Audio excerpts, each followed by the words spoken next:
네, 우리 옥천교회 성도 여러분 안녕하십니까? 주천교회 같은 천자돌림이니까 이해하시기 바랍니다. 보니까 우리 곽성길 목사님하고 저하고는 절친이에요. 절친이고 그래서 여기 교회가 익숙하고 또 배종현 장로님은 제가 원주에서 거기서 8년 있었어요. 8년 있었을 때 원주중앙교회야 뭐 원주에서는 아버지 같은 교회니까 제가 우리 배종현 장로님 예전부터 제가 존경하던 장로님이신데 우리 주천교회에 나오셔가지고 제가 우리 광 목사님한테 그랬어요. 배종현 장로님 나오시면 당신은 복 터졌습니다. 제가 그랬어요. 보니까 또 제가 남원주 교회 담임할 때 김태섭 장로님께서 여기 계셨죠? 저희 교회 오셔가지고 수석 장로님까지 여기 모시고 그래서 제가 시골에 오셔가지고 도시에 오셔도 정권을 잡았다고 제가 맨날 그랬는데 어쨌든 반갑습니다. 그래서 오늘 이렇게 그래도 이렇게 우리 성도님들을 어디 가도 뵈도 늘 가족 같고 같은 이렇게 식구가 같아가지고 그렇게 여러분들이 낯설거나 그러지 않습니다. 오늘 그 인생을 위한 하나님의 계획표라는 제목으로 여러분에게 말씀을 드릴 텐데요. 본문 시편 37편 23절입니다. 여호와께서 사람의 걸음을 정하시고 그 길을 기뻐하시나니 그렇습니다. 여러분들이 이곳에 우연히 앉아 계신 것처럼 보이지만은 실제로는 하나님께서 여러분들을 이렇게 여기까지 이렇게 인도하셨는데요. 교회 진함에 나와 있던 1978년 교회 진함에 나와 있던 그 기도력 중에 한번 제가 읽어드릴게요. 인간은 한 목적을 위하여 창조되었다 그랬습니다. 여러분들 우리가 의사가 되는 것이 또 훌륭하고 변호사가 되는 것도 훌륭하고 돈을 많이 버는 것도 훌륭하지만은 그러나 여러분 제가 여러분에게 말씀을 드릴게요. 여러분들이 그게 인생의 목적입니까? 저는 그렇게 보지 않습니다. 그죠? 살아보니까 우리가 이런 일 저런 일 하지만은 결국에는 늙어서 다 죽게 되고 하늘에 못 간다면 아무런 의미가 없지 않습니까? 그래서 하나님께서는 불규칙적으로 아무렇게나 이러시지 않습니다 그랬어요. 시골에서 농사를 지어 보시면은 알겠지만은 이 식물이나 풀들은 그냥 자라는 것처럼 보이지만은 다 질서가 있어요. 여러분 그렇습니까? 그래요. 갑자기 싹이 나오자마자 열매가 익는 법은 절대 없습니다. 싹이 나오고 어느 정도 튼실하고 뭔가 시간이 지나야 이렇게 결실하듯이 그리고 우리가 여러분들이 이렇게 가만히 있으면은 편안해 보이시지만은 지구가 시속 30만 킬로미터로 돌고 있다는 거 아십니까? 여러분 자전거를 타고 달리면은 50km만 달려도 이 총알같이 가는 느낌이 들어요. 그죠? 근데 여러분들이 비행기를 타고 가시면 알겠지만은 시속 900km를 달려도 비행기 안에 있으면은 마치 기어가는 것 같아요. 왜 얘가 가만히 있나 이런 생각이 들죠? 근데 여러분 이 지구가 30만 킬로미터로 돌고 있는데 여러분들은 빨리 간다는 느낌이 들어요? 아니면 가만히 있는 것 같아요? 하나님의 은혜도 그렇습니다. 하나님께서도 여러분 가만히 계신 것처럼 보이지만은 모든 만물이 하나님께서 움직이시는 거예요. 그죠? 자, 예레미야 1장 5절에 보시면은요. 내가 너를 복중에 짓기 전에 너를 알았고 라는 말이 있어요. 여러분들은 어머니 아버지 때문에 여기에 태어나셨다고 생각하신다면 참 오해 같아요. 왜냐하면은 복중에 짓기 전에라는 말이 뭐냐면은 그 아이가 뱃속에서 임신되기 전에 하나님께서 이미 우리를 알았다는 것입니다. 그래서 여러분들 이런 말씀하시면 안 돼요. 어머니하고 아버지가 나 실수로 낳았어 이러면 안 됩니다. 그죠? 여기 실수로 낳으신 분은 아무도 없어요. 여러분들은 귀하신 분들이에요. 맞습니까? 그래서 하나님께서는 여러분들을 이게 왜 귀한가? 이번에 이태원 참사 여러분 들어보셨죠? 정말 그 헬로윈 데이인가 그거 축제하기 위해서 젊은이들이 지금까지 제 기억으로는 156명의 젊은이들이 압살을 당해서 아까운 목숨을 잃었어요. 국가적인 슬픔의 날이지 않습니까? 저는 그걸 보면서 이런 생각을 했어요. 그 할로윈 데이가 방송을 뉴스를 보면은 매일 보면은 뭐 누가 잘못했느니 누굴 처벌하니 그러는데 저는요 가장 먼저 규명해야 될 게 할로윈 대회가 어떤 대회인지, 그게 악마를 숭배하는 날이에요. 그게 마귀를 그게 찬양하는 날이에요. 그렇기 때문에 그거를 고쳐야 되는데 방송에서는 그런 거에 대해서 가르쳐 주는 분이 아무도 없어요. 물론 젊은이들이 아까운 목숨을 잃어버린 게 너무나 안타깝고 비통한 일이지만은, 그러나 우리가 정말 왜 무분별하게 그런 축제를 해서 많은 아이들이 죽었을까라는 것을 생각할 때 볼 때 너무도 안타까운 것입니다. 그래 여러분들, 그래서 제가 감사한 게 우리가 여기에 앉아가지고 하나님을 찬양하고 그런 복된 자리에 우리가 앉아 있다는 것으로 얼마나 아름답습니까? 여러분들이 만약에 우리가 가지 말아야 될 장소에 여러분들이 계시다면 얼마나 불행해요. 그러나 가장 아름다운 것은 교회예요. 그죠? 교회에 이렇게 앉아 계신 저와 여러분이 이 얼마나 복된 날입니까? 시편 139편에 보면은요, 내가 은밀한 데서 지음을 받고 땅의 깊은 곳에서 기이하게 지음을 받은 때에 나의 형체가 주의 앞에 숨기우지 못하였나이다. 보세요. 내 형질이 이루기 전에 주의 눈이 보셨으며 나를 위하여 정한 날이 하나도 되기 전에 주의 책에 다 기록이 되었나이다 그랬습니다. 형질이 되기 전에라는 말은 어머니의 난자와 아버지의 정자가 합쳐지기 전에 이미 하나님께서는 여러분을 아셨다는 말이에요. 그렇기 때문에 여러분들은 귀한 분들이에요. 그래서 제가 목회를, 곽성길 목사님은 저하고 친구니까 목회를 그만두는 것도 같이 그만두고 목회를 시작하는 것도 같이 시작하고, 또 교회 이름도 비슷해. 저는 옥천, 여기는 주천, 천자돌림이야 또. 그래서 제가 그 친구하고 나는 좋은 친구구나 이런 생각이 들어요. 여러분 보세요.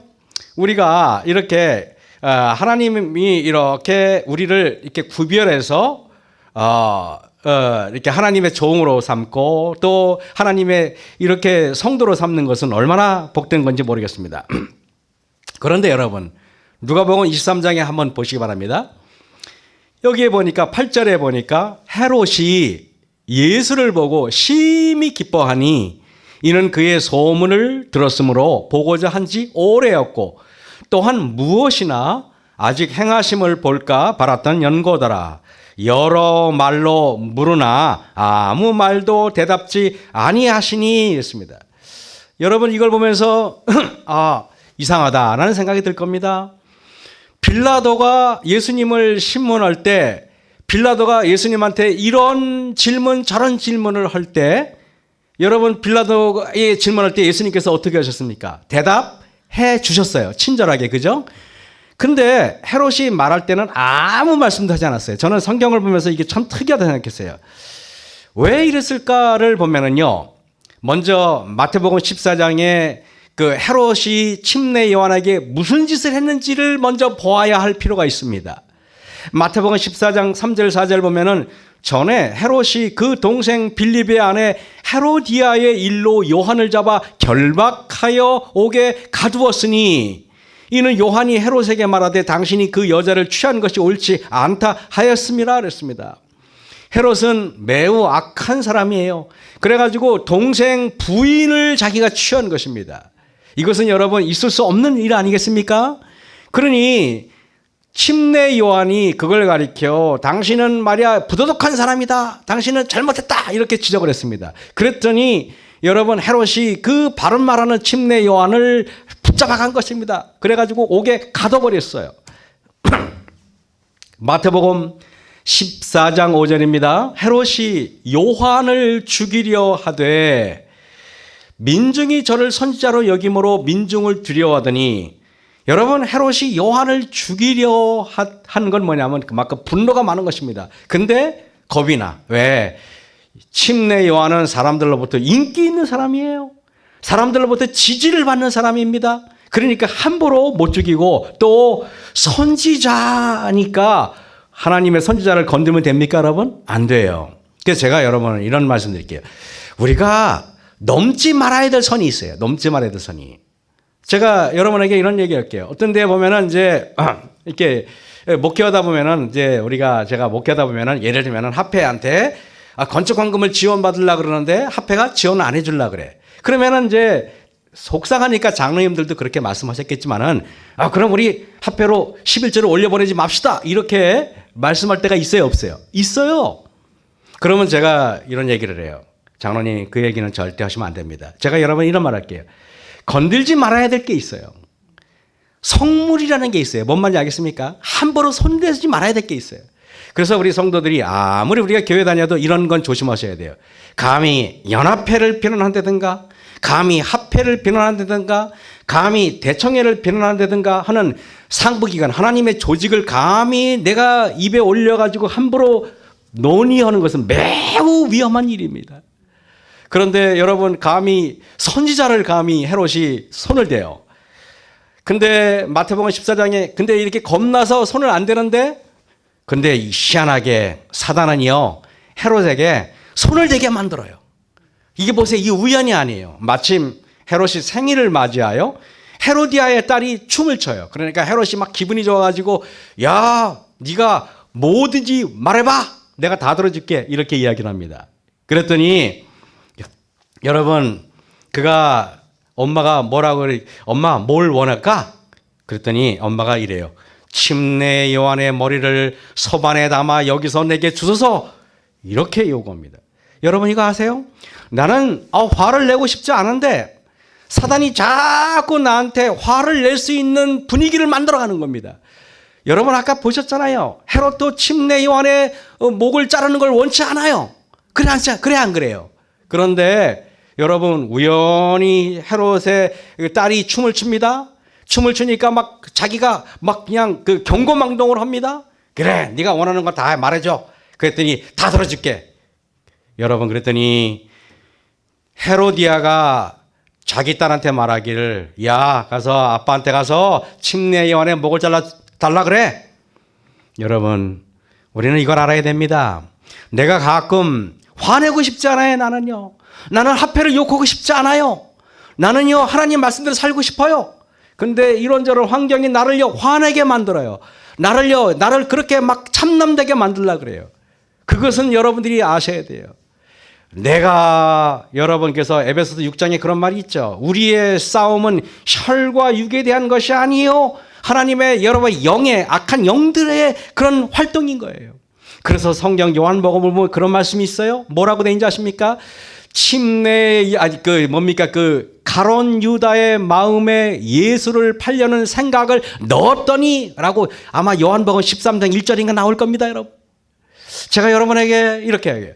이 세상은요, 내가 다니엘 10장에도 보면 이런 말이 있어요. 다니엘이 기도를 합니다. 그래가지고 기도 때문에 그냥 무슨 뜻인지 몰라가지고 고민을 합니다. 그때 여러분 천사들이 다니엘에게 그거를 가르쳐 주려고 막 가는데 여러분 그때 사단이 막았다는 말이 있어요. 그래서 하나님께서 미가엘이 도와가지고 이런 말이 있지 않습니까? 다니엘 10장에 나와 있어요.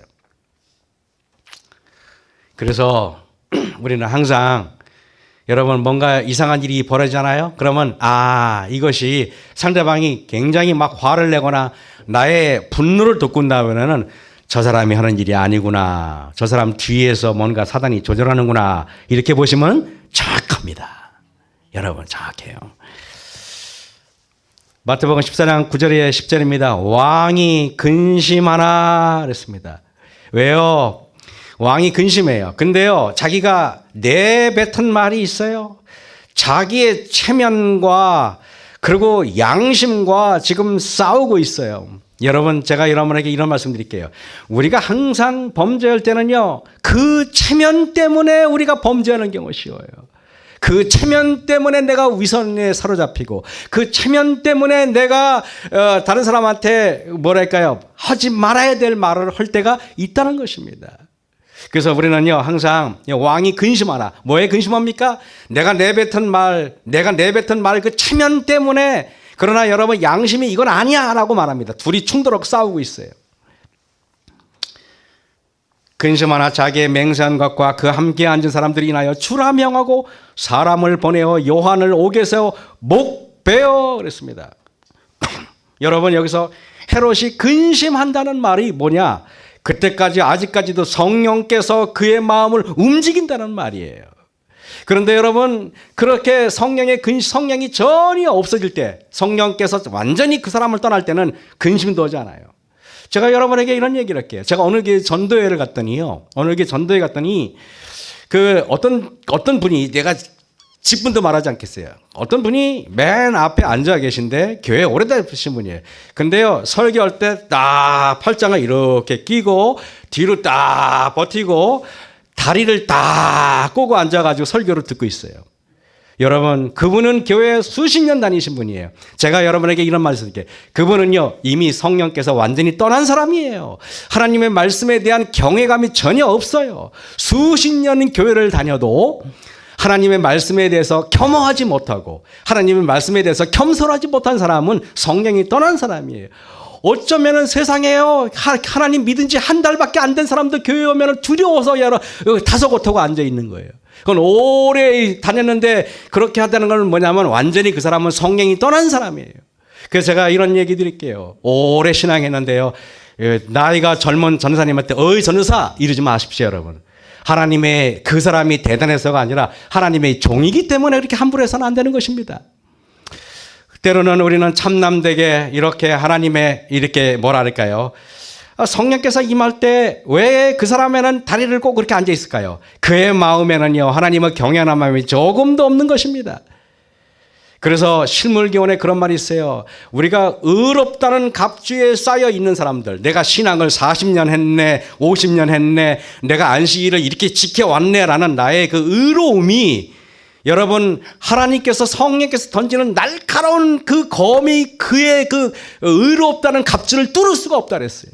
그래서 오히려 신앙을 오래 했는데 그 신앙이 나를요, 예민한 양심으로 나를 이끌어오지 않는 사람은 오히려 더 무서운 그 경계선을 넘어가고 있는 것입니다.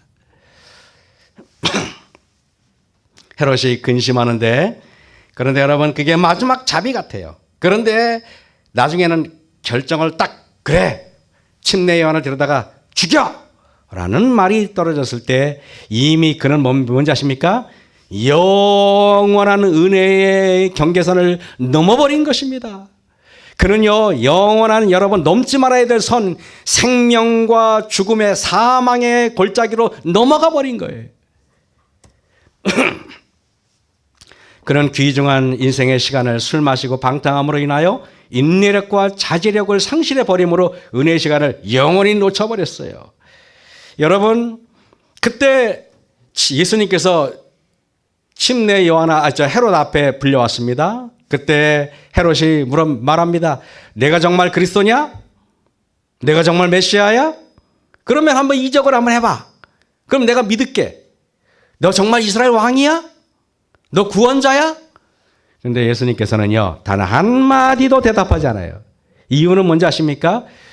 그에게 우리 예수님께서 말씀하실 일이 하나도 없기 때문에 그런 것입니다. 그에게 은혜 기간이 영원히 끝나버렸기 때문에 그런 거예요. 그래서 여러분, 마태복음 24장인가요? 25장 이런 말이 있죠. 두 여자가 밭에 있음에 하나는 데려감을 당하고 하나는 버려둠을 당할 것이고, 그리고 두 여자가 뭘 하면 하나는 이런 말 있죠. 이런 말을 제가 여길게요. 두 무리가 교회에 있는데 하나는 데려감을 당할 사람이 있고 하나는 버려둠을 당할 사람이 있다. 이미 여러분 아시겠습니까? 우리가 이제 예수님께서 지성소에서 조사심판이 이제 끝날 때가 거의 다 다가오지 않았습니까? 은혜 기간이 맞출 때가 되지 않았습니까? 은혜 기간이 다 끝나면은 우리의 모든 운명이 결정됐는데 우리는요, 그건지도 모르고 교회에 앉아가지고 찬미 부르고 아무런 의미 없이 앉아 있을 수도 있다는 것입니다. 여러분, 예수님께서 헤롯이 미워서 아무 대답도 하는 게 아니에요. 평소에 예수님답지 않잖아요. 예수님께서는 아무리 악한 사람들이 질문해도 네가 그러냐 그러면은 내가 왕이다, 내가 하나님의 아들이다, 그렇게 말씀하시잖아요. 그런데 여기서는 예수님께서 피곤하고 귀찮아서 그런 거 아니에요. 예수님처럼 인자하는 분이 그럴 리가 없습니다. 예수님께서는 병자를 하루 종일 식사도 안 하시고 돌보시는 분이 우리 예수님이잖아요. 제가 여러분에게 이야기를 합니다. 헤롯은 침례 요한의 목을 베었을 때 이미 은혜의 경계선을 넘어버린 거예요. 사무엘상 28장 15절입니다. 여러분, 블레셋 군대가 쳐들어왔어요. 사울 왕은 너무 두렵습니다.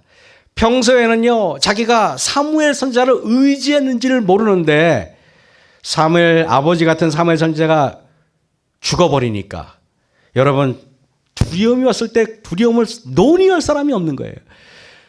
사무엘 선지자가 살아있을 때는 그렇게 말도 안 듣더니, 사무엘 선지자가 그렇게 조언할 때는 그렇게 들은 척도 안 하더니 제가 여러분에게 이런 말씀을 드릴게요. 지금 설교를 들을 수 있을 때 목사님이 또는 때로는 장로님이 여러분을 책망할 때 그 책망을 들을 수 있는 것을 감사하시기 바랍니다. 여러분, 아무나 책망을 하는 게 아니에요. 옛날에 제가 듣기로 조대현 목사님께서 장막부흥회 때 하는 얘기인데요. 그때 여러분 돌아가신 반내현 목사님 모르신 분 없잖아요. 반내현 목사님께서 이렇게 갑자기 안식일 학교 시작할 때쯤인가 오셔가지고 맨 뒤에 탁 앉으신 겁니다. 그때 조대현 전도사는 새파란 전도사님이니까 큰 목사님이 오시니까 뭐 벌벌 떠는 거예요. 와, 목사님 오셨어. 그랬더니 뭐 조용히 가가지고 목사님 오늘 대예배 설교 좀 해주시죠. 그랬더니 반내현 목사님이 설교를 하겠다는 말씀도 안 하시고 안 하겠다는 말씀도 안 하시고 툭 앉아버리더래요. 그래서 이제 대예배 시간이 돼가지고 목사님이 이제 조대현 전도사님이 떨리는 마음으로 목사님하고 갔더니 툭툭툭 올라가시더래요. 그래가지고 이제 반내현 목사님이 설교를 딱 하는데 성도를 딱 이제 설교 시간이 시작됐는데 딱 서가지고 3분 동안 아무 대답도 안 하더래요. 교인을 뚫어지게 보더래요. 아무 말씀도 안 하시고. 그러더니 갑자기 단상을 있는 대로 막 치면서 뭐 어쩌라는 거야 소리치시더래요. 정신 차려 그러더래요. 그날 모든 성도가 눈물바다를 이루고 회개와 통회와 자복이 이루어졌다고 이야기했어요. 그러면서 조대현 목사님이 이런 얘기를 해요. 야단은 아무나 맞는 게 아닙니다. 그리고 야단도 아무나 치는 게 아니에요. 그때 만약에 제가 가서 뭘 따르는 거야 그랬으면 멱살 잡혀서 끌려 나갔을 거예요. 이거는 영성이 없는 사람이 할 수 있는 일이 아니에요. 저 같은 사람이 할 수 있는 일이 아니에요. 여러분 무슨 말씀인지 알겠습니까?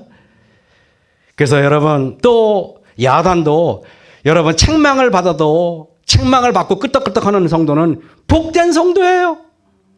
근데 이럴 수 있잖아요. 목사가 너밖에 없냐? 내가 목사 내가 다른 목사 데리고 오면 되지 라고 여러분이 참남되게 말할 수는 있을지 몰라도 그러면 안 되는 것입니다. 여러분. 사울왕이 여러분 블레셋 군대에 쳐들어오니까 너무 두려우니까 막 기도해요. 그랬더니 이렇게 하나님은 나를 떠나서 다시는 선지자로도 꿈으로도 내게 대답지 아니하시기로. 이 말이 뭔 뜻인지 아십니까? 사울 왕의 은혜 기간이 끝났다는 말이에요. 아무 음성이 안 들린다는 말이에요. 여러분들이 가장 복된 상태는 어떤 상태인지 아세요? 여러분 지나가는 사람이 여러분한테 어떤 조언을 했을 때 그 조언이 여러분 마음속 깊숙이 나에게 울림이 되고 나에게 깨달음이 되고 나에게 회개가 되는 사람은 복된 사람이에요. 제가 여러분에게요. 그래서 제가 존경하는 강상기 목사님은 이런 얘기를 했어요. 술 주정뱅이가 하는 충고라도 하나님이 하시는 음성으로 들을 수 아는 사람이 겸손한 사람이라고 했어요. 여러분 명심하세요. 훌륭한 사람들은 여러분을 사실은 잘 경책을 안 해요. 왜? 그분은 인격이 있으니까. 그래서요, 지나가는 사람이 거친 말로 여러분한테, 지가 무슨 교인답지도 않게, 그러잖아요. 그러면 여러분들은, 하나님, 제가 교인답지 않군요. 제가 회개하겠습니다. 이러셔야 되는 것입니다.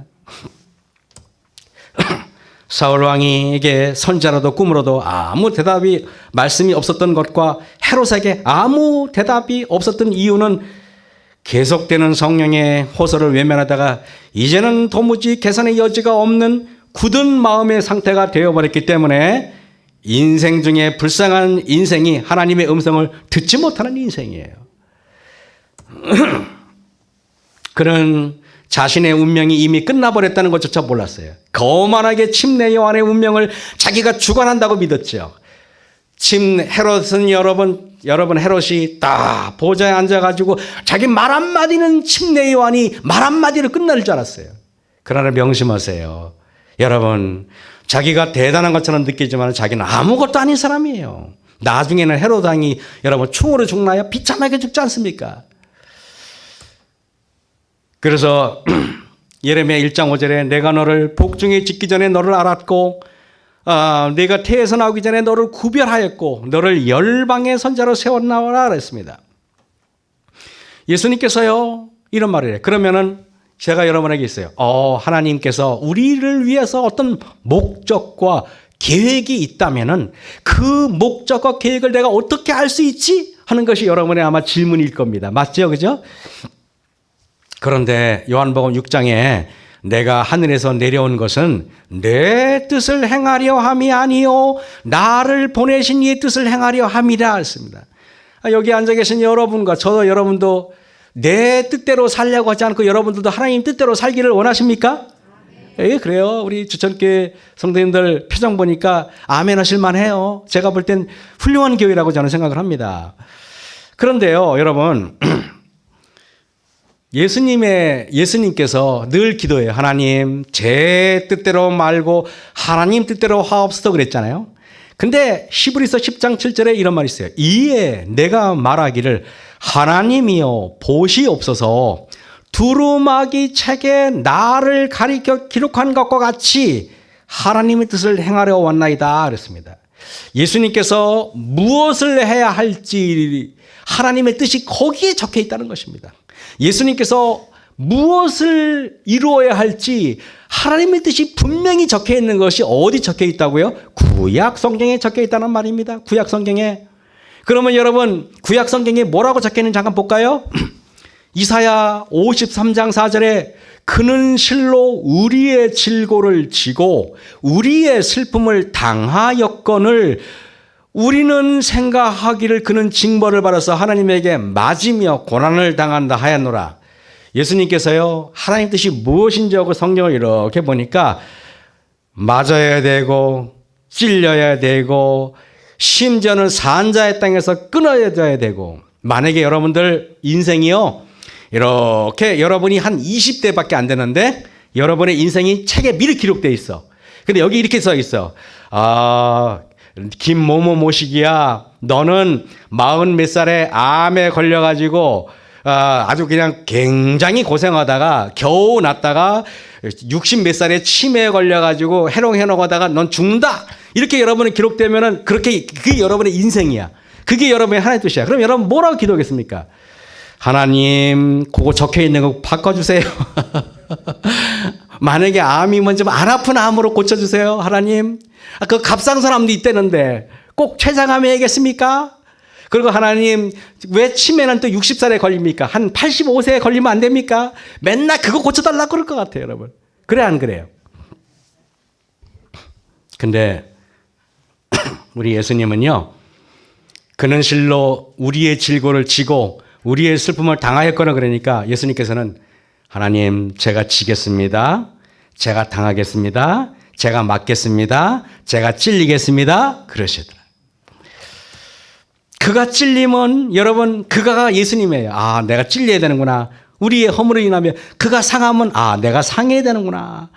그가 채찍에 맞음으로 내가 채찍에 맞아야 되는구나. 그래서 예수님은 이 책에 기록된 대로 찔리고 맞고 그리고 여러분 가시면류관을 쓰시고 영원한 생명을 포기하셨어요. 이렇게 살 수 있어요, 여러분?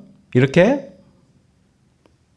우리 예수님이 이런 분이에요. 오늘도 아까 우리 유대길 목사님 교과 방송을 보면서 제가 큰 은혜를 받아가지고 그 방송 집에 가면 다시 봐야지 하고 결심하고 있습니다. 이사야 53장 7절에 그가 곤욕을 당하여 괴로울 때에도 그 입을 열지 아니하였으며 마치 도수장으로 끌려가는 어린 양과 털 꺾는 자 앞에 잠잠한 양같이 그 입을 열지 아니하였다 그랬습니다. 여러분 여기 산자의 땅에서 끊어지면 그러는데 예수님은요 제가 여러분에게 여쭤볼게요. 우리가 살고 있는 이 땅은 산 자의 땅입니까? 아니면 죽은 자의 땅입니까? 아시네요. 그죠? 여러분들도 머리에 서리가 이렇게 허옇게 앉으신 게 처음부터 그러신 건 아니죠. 그죠? 그죠? 어떻게 이렇게 살다 보니까 이렇게 서리가 내린지도 모르는데 보니까 서리가 오신 거죠. 그죠? 여러분, 이 땅은 죽은 자의 땅이에요. 젊은이들은요, 자기가 앞으로 막 고등학생도 이번에 참사로 희생을 당한 거 여러분 아시죠? 그 고등학생 얼마나 꿈이 많습니까? 거기에는요, 대학교에 이제 의대에 합격해가지고 좋아가지고 막 박수 치는 아이들도 있었을 것이고요. 거기에는요, 공무원 시험에 합격해서 좋아하던 아이도 있을 것이고요. 거기에는 세상에 앞으로의 꿈을 가지고 있었던 아이도 있었을 것이에요. 그런데 그 아까운 청춘이 죽임을 당했어요. 왜? 죽은 자의 땅. 이 땅은 죽은 자의 땅이기 때문에 그래요. 근데요, 예수님은요, 죽은 자의 땅에서 끊어지는 건 당연한 거 아니에요. 근데 예수님께서는 산 자의 땅에서 끊어지면 예수님께서는 여러분을 위해서 산 자의 땅에서 끊어질 각오를 하고 예수님께서는 이 땅에 오신 겁니다. 시간이 없으니까요. 시대소망 147쪽에 내 때가 아직 이르지 못하였나이다라는 말씀은 지상생애 시에 하신 그리스도의 모든 행위는 영세 전부터 수립되어 있었던 계획을 성취하신 것이라는 사실을 가리킨다. 아까 우리 교과방송에서도 우리를 구원하려는 예수님의 계획은 영원 전부터 있었다 그랬는데 놀랍게 예수님만 그런 게 아니라 여러분도 마찬가지예요. 여러분도 이미 어머니 뱃속에 짓기 전에 알았다 그랬잖아요. 여러분들도 그냥 허술하게 이 땅에 오신 거 아닙니다. 여러분들도 굉장히 하나님의 놀라운 계획 속에 포함돼서 여기에 앉아 계신 것입니다. 이사야 14장 27절에 만군의 여호와께서 경영하셨은즉 누가 능히 그것을 패하며 그 손을 펴셨은즉 누가 능히 그것을 돌이키랴 그랬어요. 실물기원 321쪽에 하나님께서는 각자를 위한 특별한 장소를 가지고 계신다 그랬어요. 제가 목회를 그만뒀다가 여차저차한 일로 옥천교회를 부임받았어요. 이 옥천교회에 와서 이렇게 살다 보니까 지붕이 이렇게 비가 새요. 지붕이 비가 새고 그래가지고 이제 저는 올라가면 지붕 수리부터 해야 돼요. 근데 그게 뭐 지붕하고 뭐 수리하려면 2천 몇백만 원이 들어가는 대공사가 또 시작돼야 됩니다. 그래서 제가 뭔 생각했냐면은 이걸 고치기 위해서 합회에 가서 지원을 요청하러 갔다가 오면서 이걸 건축을 해야 되는데 느끼는 게 뭐냐면은 목회를 명예퇴직하였을 때는 내가 이제 목사가 아닌가 보다 생각을 했는데 다시 교회 지붕도 고쳐야 되고 교회를 고쳐야 되는 걸 내가 하나님께 맡겨주는 걸 보고 이런 생각을 했어요. 내가 다시 목사가 된 느낌? 다시 내가 헌신해야 되는 느낌? 배장로님도 아시겠지만은 옛날에 남원제 교회가 정말 학고방 같은 원주에서 제일 초라한 교회 중에 하나였어요. 그때 제가 원주중학교에 그때 무슨 어린이 행사 때 한번 올라가 보고 나도 저렇게 좋은 교회에서 목회했으면 얼마나 좋을까라고 부러워했던 적이 있었어요. 근데 어쨌든 하나님께서 남원제 교회가 지금은 더 그죠? 여러 가지로 훨씬 더 큰 교회가 됐잖아요. 그죠? 그런데 여러분들이 우리 배장로님도 원주중학교 수석장로님까지 하신 장로님인데 여기 앉아 계세요. 6년 전에 오셨다고 장로님께서 그러셨어요. 여러분 하나님께서는요 여기 앉아 계신 분들도 아마 우리 고임세 장로님이신가요? 저기 어디죠? 봉두리 교회에 계시지 않았나요? 예, 뭐 다 압니다. 그래서 봉두리 교회에서 우리 장로님 유명하신 장로님이신데 거기 제가 백홍만 장로님하고 아주 제가 장로님을 존경하고 제가 좋아하는 장로님이신데 여러분 거기 계시다가 여기 계시고 장로님도 여기 계시고 저도 여기 가서 설교하고 있고 또 옥천교회 부임하고 있고 여러분 이게 우연 같습니까? 저는 이렇게 볼게요. 하나님께서 나에게 여기를 지정해 준 장소예요. 내가 멋대로 온 게 아니라 하나님께서 여기 온 거예요. 곽성길 목사님께서 주천교회 오신 것도 하나님께서 일로 인도하신 겁니다. 일로 인도하셔서 목사님께서 여러분을 지도하시도록 이렇게 만든 것도 하나님께서 인도하신 거예요. 그죠? 보니까 사모님이 피아노까지 추는지 나는 처음 알았어요. 내가 거기에 있으면은 하나님 뜻을 아는 방법은 딱 하나예요. 거기 있는 자리에서 최선을 다하는 게 하나님 뜻을 행하는 거예요. 제가 그 말씀을 드리고 싶었던 겁니다. 고당 조만식 선생님의 일화를 잠깐 말씀드릴게요. 이분 모르시는 분 없죠? 한국 사람들이 가장 존경하는 분은 여러분 조만식 선생님이 빠지는 법이 없어요. 그죠? 이분이 한 번은 평안북도 정주에서 태어났는데 너무 가난했던 그런 그 어린 시절을 갖고 있었던 분이에요. 그런데 이분이 이제 근처에 사는 부잣집에서 머슴살이를 하고 있었을 때의 일인데 이제 밥술이나 좀 얻어 먹으려고 부잣집에 가서 허드렛 일을 하고 있었나 봅니다.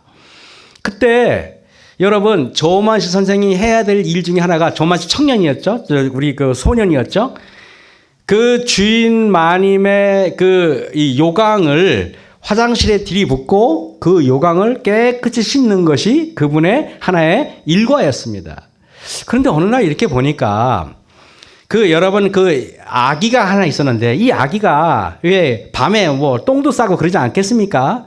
그러면은 뭐 오줌하고 뭐 이거고 엉켜가지고 냄새가 나고 막 이러는데 그게 또 뜨뜻하니까 또 발효가 돼가지고 조마 선생이 그거를요 얼굴 하나 찡그리지 않고 요강을 조용히 갖다가 화장실에 들이붓고 그리고 맨손으로요 그 수세미를 해가지고 요강을 닦는데요 얼마나 깨끗이 닦는지 거기다가 국을 말아 먹어도 될 정도로 깨끗이 닦는 것입니다. 아주 그냥 반짝반짝하게 빛나요. 근데 그게 매일 똑같이 요강을 깨끗하게 비우는 거예요. 그러지 않아도 되잖아요. 요강이 그 정도 안 해도 되는데 진짜 사람들이 뭐 이게 밥그릇인지 국그릇인지 요강인지 모를 정도로 깨끗하게 이렇게 비웠어요. 그런데 어느 날 그거를 유심히 보고 있던 그 주인 어른이 이제 이렇게 불렀어요. 자네는 요강을 비우는 거 보니까 특별한 재주를 갖고 있는데 왜 이렇게 요강을 깨끗하게 비우나 그랬더니 주인 마님 소인은 무엇이나 제가 하는 일은 이 세상에서 제일 잘하고 있습니다. 잘하고 싶습니다. 그랬어요. 제가 우리 친구지만 우리 광 목사님을 좋아하는 이유 중에 하나가 설교 준비를 해도 목사님은 철저하게 하세요. 근데 여러분들이 그걸 가치를 아시는지 잘 모르겠지만 정말 철저하게 하세요. 그러니까 하나님께서는 그런 사람들을 사용하는 거예요. 깨끗하게 이렇게 닦으니까 나중에 그랬구먼. 자네가 요강 비우는 것을 보니 자네는 요강만 비울 사람은 아니네. 내일부터 그 일은 그만두고 내가 학자금을 대줄 테니 평양에 가서 공부를 하게나. 그래서 여러분 주인 마님이 장학금을 줘가지고 평양 숭실학교에 입학을 합니다. 그래서 제가 여러분에게 여쭤볼게요. 그럼 숭실학교에 가면 조마시 선생님이 공부를 잘했겠어요? 못했겠어요? 잘할 정도가 아니라 전무후무한 학생이에요. 너무 공부를 잘하니까 여러분 다시 주인 마님이 부릅니다. 내가 볼 때는 자네는 한국이 좁네. 일본에 가서 배우게. 그래서 일본 와세대 대학인가 거기 갔는데 거기서도 어떻게 했을 것 같아요? 거기 최고로 잘했어요. 제가 여러분에게 얘기해요. 한 번은요. 조만수 선생님이 그 오산학교 교장이고 그 제자가 주기철 목사님이었어요. 근데 조만수 선생님은 선생님이고 주기철 목사는 제자예요. 근데 한 번은 자기 제자가 담임 목사인 교회에 조만수 장로님이 장로였어요. 스승님은 교회 수석장로, 제자는 담임 목사. 그러는데 한 번은 대예배 때인데 조만식 장로님이 그때 독립투사도 만나고 그럴 거 아닙니까? 밖에 만나서 예배 시간에 한 5분 늦게 대예배 시간에 들어오신 거예요. 그랬더니 이 주기철 목사님이 자기 스승이자 수석장로한테 뭐라고 하지 아십니까? 장로님, 누가 대예배 시간에 늦게 돌아왔습니까? 장로님, 맨 뒤에서 서서 예배 드리세요. 그랬어요. 다 앉아있는데, 여러분, 서서 예배 드리면 다들 쳐다볼 거 아닙니까? 그것도 여러분, 존경받는 국민의 그 지도자가. 그랬더니, 여러분, 주기철 목사님이 제자인데요. 장로님한테 한 10분 정도 서 있으면 좀 앉으라도 될 거 아니에요. 아무 소리 안 하고 그냥 서 있으래. 여러분, 그러고 나서 예배 시간 1시간 내내 서서 예배를 드렸어요. 그러고 나서 주기철 목사가 미안한지 장로님이 마지막 기도는 장로님이 하세요 그랬어요. 그랬더니 그 장로님이 이렇게 기도문을 제가 적었어요. 하나님, 이 죄인의 잘못을 용서하여 주시기 바랍니다. 거룩한 주일에 하나님을 만나는 것보다 사람 만나는 걸 더 중요하게 여긴 것을 용서해 주세요. 이 죄인이 애국운동을 한답시고 사람을 만나다가 하나님을 만나는 예배 시간에 늦고 말았습니다. 목사님께서 얼마나 마음이 아프시면 설교하던 도중에 이토록 책망하시겠습니까? 하나님의 종의 마음을 아프게 한 죄를 용서해 주시고 은혜스러운 설교를 듣는 교인들이 은혜 받는 것을 방해한 이 죄인을 용서해 주시기 바랍니다. 이렇게 기도했더니요, 전 교인들이 어깨를 들썩들썩하면서 여집사하고 장로고 목사하고 다 울었는데 이 소문이 삽시간에 퍼져가지고 여러분, 그것이 빌미가 돼서 평양에 대붕운동이 일어나는 것이 바로 그 사건이 큰 영향을 미쳤다는 얘기를 들었어요. 여러분, 보통 사람 같으면 어떻게 했겠습니까? 말이야, 제자가 말이야, 새파랗게 젊은 제자가 말이야, 내가 교회가 여기밖에 없어 라고 하지 않았어요. 할 수 있지 않았습니까, 여러분? 이것을 지켜보던 교인들이 통회하고 자복하는 기도회로 번졌고 교회의 부흥의 시발점이 되었다는 것입니다. 진정으로 우리가 여러분 겸손이란 무엇입니까? 내가 나 말이야 아는데 말이야 연합회장 누구누구 연합회장 누구누구 그러면 내가 높아집니까, 여러분? 그러면 내가 대단하게 보입니까? 우리는요 좀 더 겸손할 필요가 있는 것입니다. 그래서 제가 여리고성을 볼 때 여러분 보세요. 큰 성일 때는 여호수아도요 모든 계획을 철저하게 세우고 모든 계획을 완벽히 세워가지고 물리치지 않습니까? 근데 여러분 아이성일 때는 자꾸 연약할 때는요 무시하고 계획도 안 세우고 그러지 않습니까? 그런데 여러분 아이성의 정복에 실패했을 때 그때 제가 시간이 없으니까 이렇게 나중에 하나님께서 여호와께서 여호수아에게 이르시되 두려워 말라 놀라지 말라 군사를 다 거느리고 일어나 아이로 올라가라. 하나님께서는요 제가 여러분에게 이런 얘기를 할게요.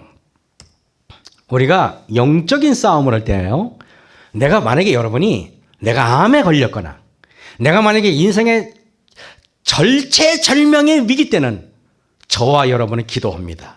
하나님께 무릎을 꿇어요. 그리고 진지하게 하나님의 도움을 간구하지 않습니까?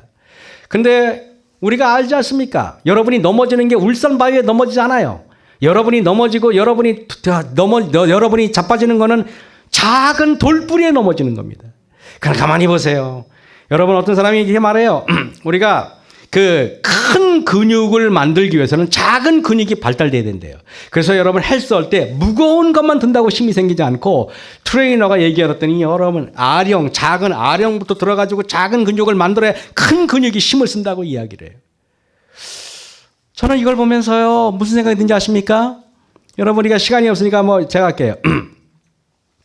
그 마가렛 대처 우리 수상이 이런 말을 해요. 생각을 조심하라. 말이 된다. 말을 조심하라. 행동이 된다. 행동을 조심하라. 습관이 된다. 습관을 조심하라. 성격이 된다. 성격을 조심하라. 운명이 된다. 우리는 생각하는 대로 된다. 그래서 만약에 내가요 어떤 정말로 내가 전심전력해서 싸워야 될 게 뭔지 아십니까? 작은 마음에 일어나는 분노를 여러분 전심전력해서 물리치셔야 돼요. 오늘 기분 나빠. 어떤 일로 기분 나빠. 그러면 전심전력해서 내가 기분 나쁜 일을 하나님의 의로 해결을 하셔야 돼요. 그게 바로 믿음으로 말미암는 하나님의 의예요. 아까도 우리 유대균 목사님이 나의 의가 아니라 하나님의 의라 그랬잖아요. 그죠? 교과할 때. 이 거대한 여리고성의 정복은 우리 인생에서 어떤 전쟁입니까? 여러분, 에서가 야곱을 죽이려고 군사 400명을 거느리고 올 때 이거는요, 여리고성을 정복하는 문제였어요. 맞습니까? 그리고 여러분, 홍해 바다 앞에 옆에는 절벽이고 옆에는 여러분 이렇게 이게 가로막혀 있고 뒤에는 애굽이 쳐들어오고 앞에는 홍해 바다가 있을 때 이때는요, 여리고성 정복하는 싸움이에요. 그때는 무릎을 꿇고 기도합니다. 그리고 여러분, 금신상을 만들려고 그럴 때 이거 말 안 들으면은 용광로에 집어넣겠다고 했을 때 그때는 여러분 여리고성에 일단 여러분이나 저 같아도 전심전력으로 기도했을 겁니다. 근데 여러분, 이것보다 더 힘든 싸움이 뭔지 알아요? 아무것도 아닌 것처럼 보이는 문제들에 목숨을 걸고 싸울 줄 알아야 돼요. 내가 아무것도 아닌 문제에 내가 전심전력으로 나의 문제를 주님께 아뢰고 하나님, 나의 문제를 해결해 달라고 기도하셔야 되는 것입니다. 이제 정말 심각한 문제가 많이 생깁니다. 제가 코로나 이후에 아파트 값이 서울에 천정부지로 막 올라갈 때 제가 사람들에게 만나는 사람마다 이렇게 말했어요. 하나님께서 지금 서울에 도시의 아파트 값이 올라가는 거는 빨리 팔아서 시골 생활을 하라고, 노잣돈을 하라고 하나님이 주신 마지막 기회니까 제발 팔고 시골로 내려가세요 그랬어요. 그런데요, 우리 백성들, 여러분 아파트 값이 떨어져 본 적이 없으니까 안 팔고 그냥 버텼어요. 근데 여러분, 제가 얘기할게요. 이제는요, 하나님께서 마지막 때 제가 김윤환 목사가 대단해서가 아니라 어떤 사람은 이렇게 말하면 뭐 시골 생활 말하면 색안경 끼고 보는 사람이 있어요. 예언의 신에 그러면 화이트인을 색안경 끼고 보든가. 예언의 신에 다 있는데 왜 우리는 하나님의 말씀에 불순종하는 습관이 생기는지 모르겠는 것입니다. 당연한데 말입니다. 그래 안 그래요 여러분? 도처에서 이제 아파트 값이 폭락하고 사람들은요 이래요. 늘 떨어지다가도 옛날에는 떨어진 적도 있었다. 그러다가 결국에는 우상향한다. 이렇게 말을 해요. 그거는요, 예수님의 재림의 때가 얼마 남지 않은 거죠. 이제는 하나님께서 오실 때가 마지막 때는요, 모든 부동산이 뭐고 폭락할 겁니다. 도시는요, 아비규환이 될 것입니다. 주천에 사시는 여러분들은 복 받으신 분입니다. 주천에 사시는 여러분들은 행복한 사람들이에요. 제가 여기 오면서 주변에 둘러보면서 얼마나 아름다운지, 정말 서울 이 지구상에 제일 살기 힘든 데가 강남이에요. 강남보다 조금 나은 데가 강북이에요. 지긋지긋 여기가 정말 강남에는요 1km 서울에 1평방킬로미터에 16,999명이 산대요. 세계에서요 인구 밀도가 6번째로 높대요. 16,999명. 부산은 4,700명이가 그렇대요. 그래서 차라리 부산이 더 살기가 난 겁니다. 저는요, 지금 양평에 사는데 그것도 너무 도시에 있다고 생각해요. 더 깊숙이 들어와야 되는데 기도하고 있습니다. 제가 여러분에게 집에서 해야 하는 소소한 일상이 다 소중한 영적인 전쟁입니다. 남편이 기분 나쁜 말 한마디 했다고 그때 막 속에서 막 밑에서 막 기어 올라오잖아요. 그러면 여러분 느끼셔야 돼요.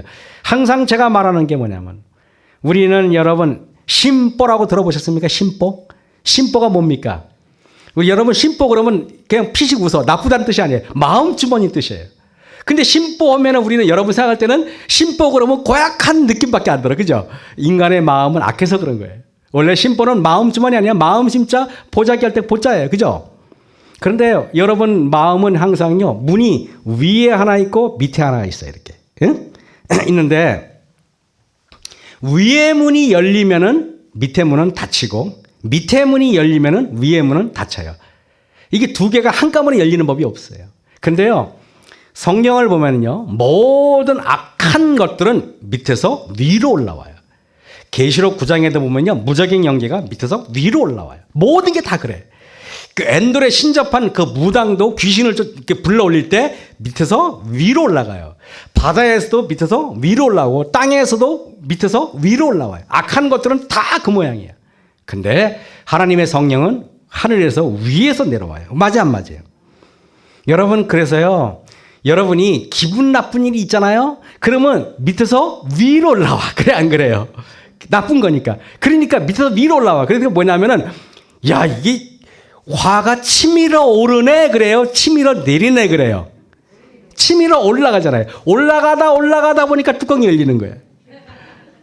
그래서 노무현 대통령이 뚜껑 열린다고 했다가 무식한 소리 했다고 얼마나 욕을 많이 먹었습니까?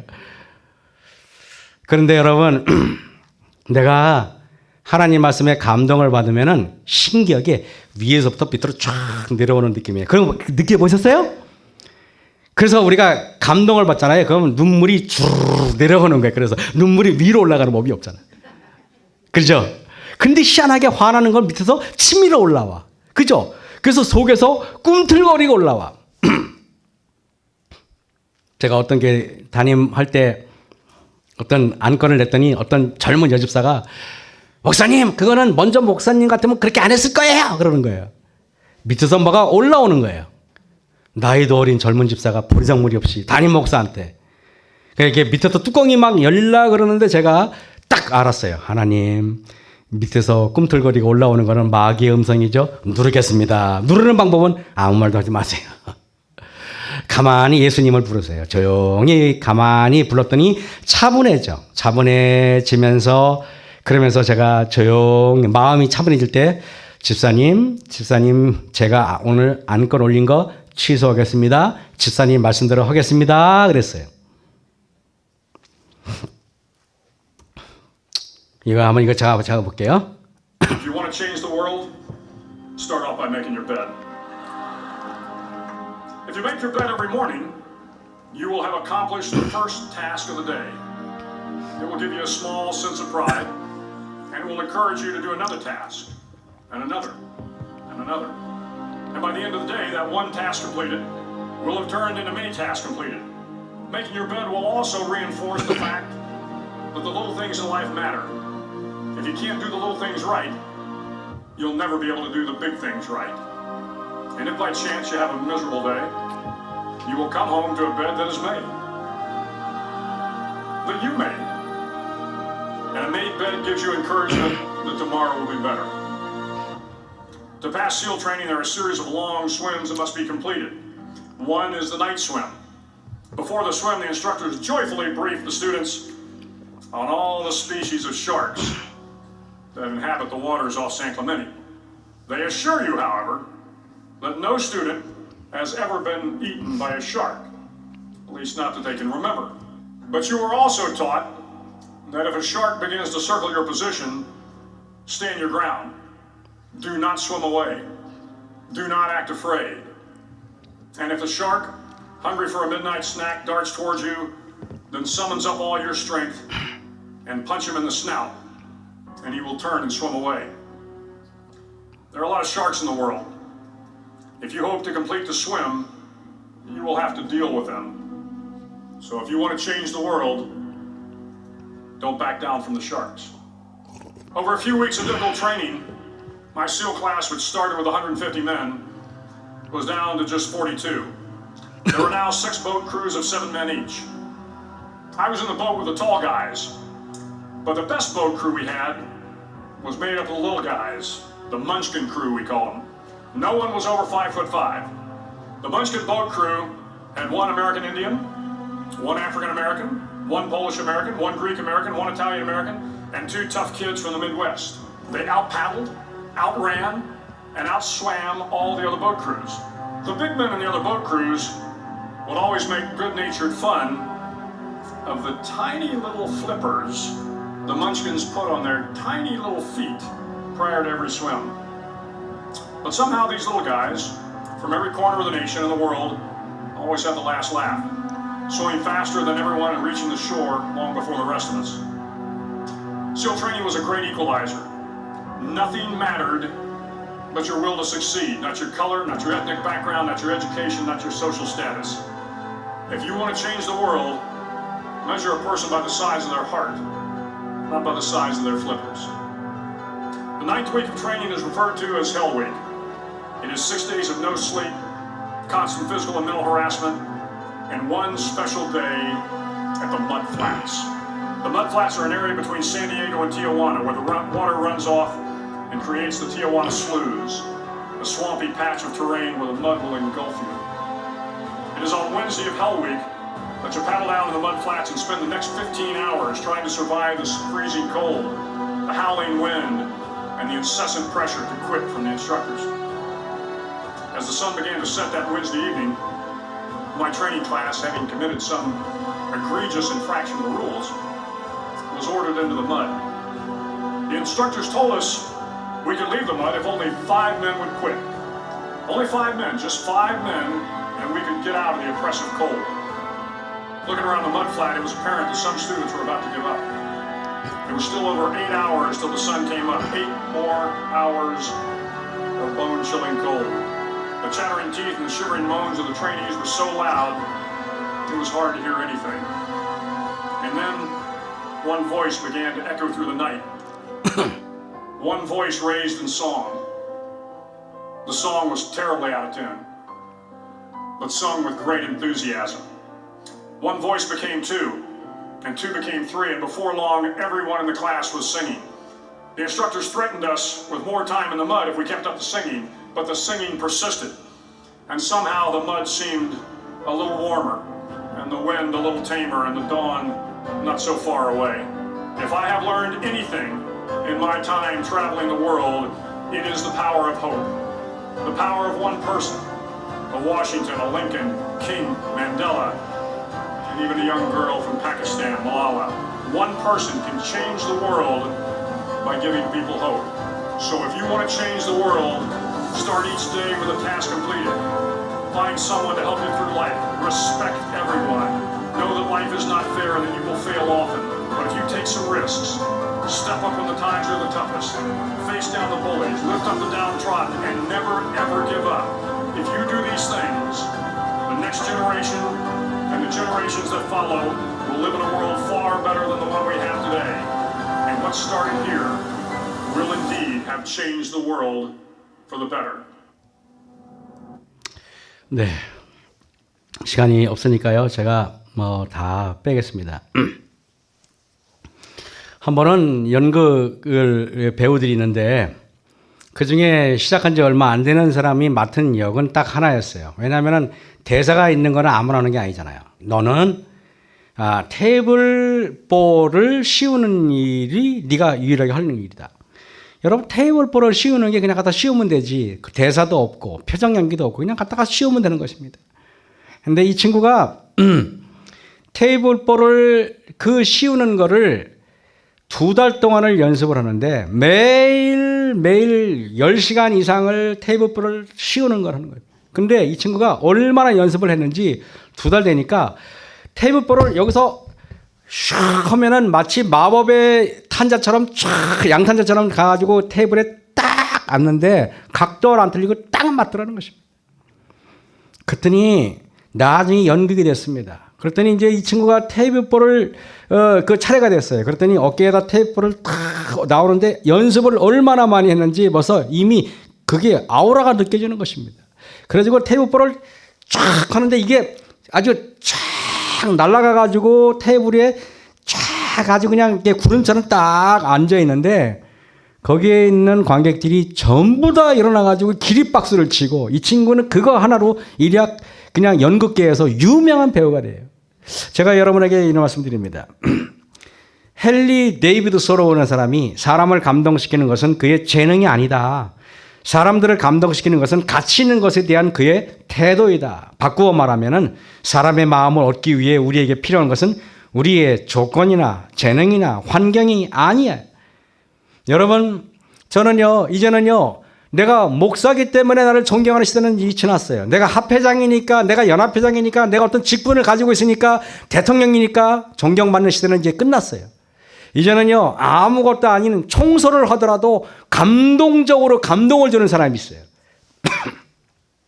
이제는 내가 어느 위치에 있다고 사람을 감동시키는 게 아니라 어떻게 내가 그 일을 정성껏 하는지에 따라서 사람의 감동을 주는 거예요. 하나님을 믿을 때도 마찬가지예요. 내가 교인으로서 내가 어떻게 하면 되나. 그래서 제가 아까 우리 교인 우리 장로님이 나오셔가지고 정말 클라리넷에서 불고 집사님이 플룻을 부시고 하는 걸 볼 때 물론 음대를 나온 분들처럼 잘하시지는 못했어요. 제가 잘못 봤는지는 모르겠지만 그러나 제가 볼 때는 가장 아름다운 장면이었어요. 정성을 다해서 하는 모습. 그렇지 않습니까 여러분? 그래서 여러분 제가 오늘 이렇게요. 여러 가지가 있지만은 교회 증언 5권 445쪽에 우리들은 하나님의 계획들을 분별할 수 없지만 우리들은 그를 신뢰하고 우리 일로서 믿음을 보여주어야 한다 그랬습니다. 그래서 우리가 여러분 교회에서 설거지할 때도요 믿음을 보여주는 일일 수가 있어요. 교회 청소할 때도요 믿음을 보여주는 일일 수가 있는 것입니다. 우리는요 그래서 여기 너는 범사의 그를 인정하라 그리하면 내 길을 지도하시리라 이 말이 잠언서 3장 6절의 말씀인데 제가 성경 말씀 중에서 제일 좋아하는 말씀 중에 한 성경 구절이에요. 저는 36 학교를 안 나왔으니까 36 잠언서 3장 6절이니까 36이니까 외우기 쉽죠? 그래 안 그래요? 외우기 쉬워요. 잠언서 3장 6절이니까 잠을 자면서도 36을 다녀라 그렇게 하면 절대 안 잊어먹을 겁니다. 거기에 보면은 너는 범사의 그를 인정하라 그리하면 내 길을 지도하시리라 이 뜻이 뭔지 아십니까? 여러분은 만약에 여러분 자녀가 서울대 가기를 위해서 몇 년 전부터 기도했다고 보세요. 그래서 서울대를 여러분 자녀가 들어갔어요. 그러면 여러분 이렇게 간증할 거면 나와서 제가요 몇 년 기도했더니 하나님이 기도를 응답해 주셨어요 라고 얘기해요. 이거는 범사입니까? 아니면 특별한 일입니까? 특별한 일이에요. 그런데요 이거는 너는 범사에 오늘 아침에 개똥이 엄마한테 분노한 개똥이 엄마 따구를 한 대 맞았어요. 그러면요 따구를 맞은 일 너는 범사에 그를 인정하라. 그 따구를 하나님이 나를 교육하기 위해서 그렇게 허락하셨는지 아니면 마귀가 했는지 여러분이 만약에 하나님이 했다고 인정하면은 그리하면 하나님께서 여러분의 길을 지도하겠다는 거예요. 근데 그게 기분 나쁘네? 저 여자 저거 마귀가 저렇게 했네? 라고 마귀를 인정하면 그다음부터는 마귀가 여러분을 지도할 겁니다. 그럼 여러분은 지가 뭘 잘났다고 그러면서 계속 여러분이 마음속에 마귀가 지도하는 대로 가게 될 거예요. 그럼 여러분은 분노해야 되죠. 보복해야 되죠. 미워해야 되죠. 그래 안 그래요? 요셉 같은 경우에는요. 옆집 여자가 따굴 때리는 것보다 더 심하지 않나요? 형이 팔아버렸는데 동생을 노예로. 근데요 요셉은요. 하나님이 했다고 믿은 거예요. 하나님이 너는 그 일을 하나님이 했다고 인정하라 그 소리예요. 그리하면은 하나님께서 내 길을 지도하시리라. 그랬더니 하나님께서는 요셉을 지도했어요 안 했어요? 여러분 그러니까요.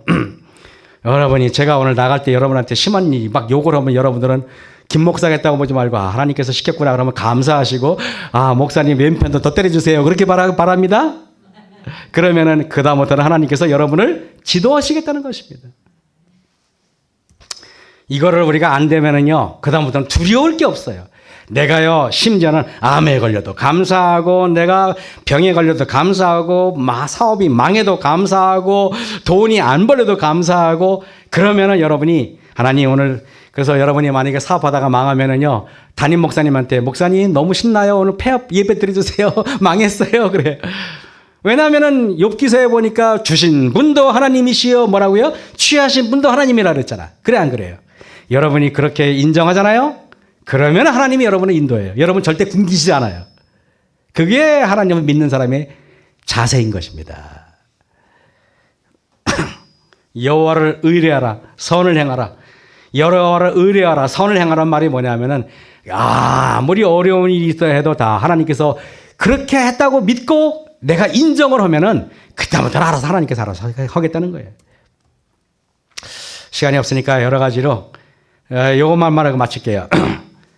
어떤 청년이 사장이 이렇게 중요한 서류 뭉치를 주고 이거 어디 갖다 줘라 그랬어요. 그 청년은요 사장님의 심부름을 잘하기 위해서 그 서류를 자전거 뒤에다가 그러니까 튼튼하게 묶고 그러고 이제 갔어요. 갔는데 이 친구가 딱 가서 보니까 앞불사 끈이 끊어져 가지고 서류가 다 날아가 버리고 하나도 없는 거예요. 그래가지고 그 청년이 그 사장한테 죽지 않을 만큼 두들겨 맞았어요. 그랬더니 이 청년이 무조건 감사했잖아요. 하나님께서 인도했다고 아까 하나님이 인정했잖아요. 하나님 감사합니다. 뜻이 있겠죠. 그래서 맞았어요. 하나님 감사합니다. 맞았는데 죽지는 아직 않았습니다. 감사합니다. 그리고 얼굴이 환하게 미소를 지었어요. 그랬더니 나중에 그만둬 그랬어요. 하나님 감사합니다. 그만뒀지만은 하나님께서 또 다른 일을 주시겠죠. 그러고 환하게 웃었어요. 그러고 났는데 몇 달 후에 이 사장이 깜짝 놀란 게 그 서류가 그 사장한테 넘어갔더라면 큰일 큰일 날 뻔한 걸 깨달아요. 그리고 가만히 생각을 해보니까 그 청년이 그 태도가 너무나 경건하더라 이겁니다. 그래서 다시 불러요. 이복의 젊은이, 아까 내가 지난달에 내가 그렇게 못되게 굴었는데 왜 화도 안 냈는가? 사장님, 저는 하나님께서 항상 감사라고 항상 기뻐라 그래서 그렇게 했습니다. 그랬더니 그 사장이 그 청년을 아래로 훑어보더니 자네는 그냥 우리 공장에 와서 공장장을 하게, 자네 같은 젊은이라면은 이 회사를 크게 키울 수 있겠네. 여러분, 제가 얘기할게요. 그렇게 만든 거는 누가 하는지 아세요? 서류가 넘어가면 큰일 나겠다고 하는 거는 하나님께서 그렇게 바꿔놓은 거예요, 환경을. 여러분들도요, 어려운 일 당하잖아요. 무조건 감사하세요. 그리고 하나님을 인정하세요. 그리고 뭐든지 하나님 감내하겠습니다. 인내하겠습니다. 참겠습니다. 그러면 하나님께서 여러분을 놀라운 방법으로 지도하시게 될 겁니다. 그럼 나는 하나님 믿지도 않고 하나님한테 맡기지도 않으면서 지도해달라 그러니까 하나님이 이렇게 말하는 거죠. 어떤 사람이 로또 사는 말 아닙니다. 어떤 사람이 맨날 하나님 이렇게 기도해요. 하나님 로또 당첨되게 해주세요. 로또 당첨되게, 그렇게 기도했어요. 이 애가 한 3년째 하니까 하나님은 답답해서 이렇게 말했어요. 얘야, 로또 당첨되게 해달라고 기도하지 말고 로또 사고 기도하면 안 되겠니? 로또도 안 사고 기도한 거예요. 제가 여러분에게 얘기할게요. 주어진 일에 다가오면은 하나님께 그냥 그 일이 여러분 느낌상, 감정상 나쁘든 좋든 그냥 기도하세요. 감사합니다. 감사합니다. 그러면 하나님께서는요, 감사의 조건으로 다시 바꿔버려요. 어차피 세상은 하나님이 주관하시기 때문에. 그죠? 아무쪼록 하나님께서 우리 주천교회 모든 성도님들에게 하나님의 축복과 은총이 함께하기 바라면서 모든 말씀을 마치겠습니다.